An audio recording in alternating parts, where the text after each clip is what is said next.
I am a big fan of anything that gets my kids off of electronics and into something hands-on, and that's why we absolutely love this ball game from Pindaloo.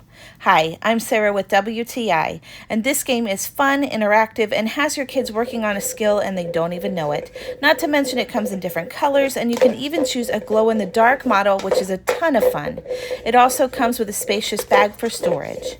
Now, it did take us a while to get the ball rolling, so to speak, and we did fight with our dog every time we dropped the ball, but after about 5 to 10 minutes of practice, we got the hang of this. That doesn't mean that we didn't drop the ball a few thousand times, but it was able to keep the attention of my kids and keep them active for longer than I thought it would. Also, there's a nice little video tutorial with hints and pointers on how to be proficient. We definitely aren't there yet, but with some patience and practice, I'm excited to see all the different tricks that my kids come up with. So if you're looking for a fun way to get your kids off of electronics and burning a little energy, then I think you're going to love this ball game from Pindaloo as much as we do. But that's just my point of view.